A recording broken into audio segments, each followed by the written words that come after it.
ওইদিকে আরও বেশি না?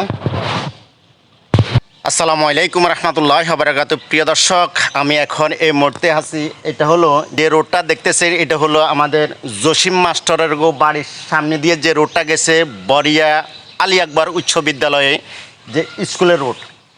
এই যে রোডটা পুরাটাই ডুবাই না, তো আরও অনেক পানি ছিল। এই রোডটা কতটুকু পানি আছে আমি একটু দেখি। প্রায় প্রচুর পানি আপনারা দেখতেছেন। প্রিয় দর্শক, এই রাস্তা দিয়ে ছাত্রছাত্রী স্কুলে যায় এবং আপনারা দেখতেছেন যে পানি আরও অনেক বেশি ছিল, এখন আস্তে আস্তে নামতেছে। পুরাটা রাস্তায় এইভাবে প্রায় স্কুল পর্যন্ত এই রোডের ভিতরে পানি আছে।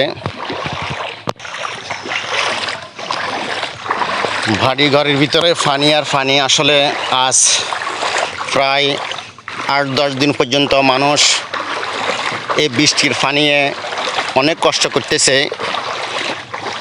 অনেক চেষ্টার পর যে খালের মধ্যে যে ময়লা আছে বা বানগুলো আছে আস্তে আস্তে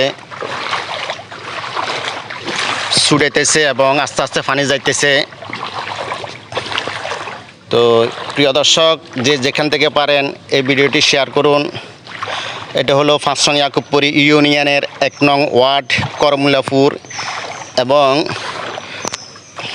এবং জসিম মাস্টারের বাড়ির সামনে যে রোডটি আছে এই রোডের অবস্থা হচ্ছে এটা।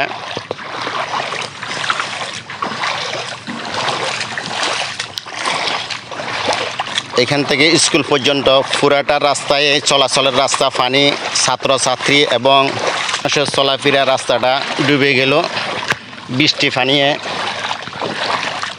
কী অবস্থা? ওইদিকে পানি আসেনি? ওয়ালাইকুম সালাম রহমতুল্লাহি ওয়া বারাকাতুহু। প্রচুর পানি। তোমার নাম কি? মোহাম্মদ আশরাফুল ইসলাম। আশরাফুল ইসলাম। জি। যে পানি বেশি না ওইদিকে? একবার স্কুল পর্যন্ত? একদম একদম স্কুল পর্যন্ত। ওখানে ওইদিকে আরও বেশি না?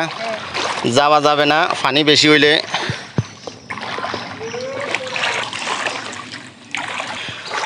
প্রিয় দর্শক, যে গ্রামগঞ্জের এই ভিডিওগুলো দেখাবার উদ্দেশ্য হলো যে গ্রাম থেকে যারা প্রবাসে আছে ও প্রবাসী ভাইদের জন্য, এবং ওনারা কমেন্ট করে বা এই গ্রামটা দেখার জন্য, ওই রাস্তাটা দেখার জন্য কি অবস্থাতে আছে পানিয়ে। তো প্রবাসী ভাইরা আমার সবসময় ভিডিওগুলো দেখে, এই জন্য আমি ওনাদেরকে যে গ্রামগঞ্জের যে দৃশ্যগুলো দেখাইতেছি।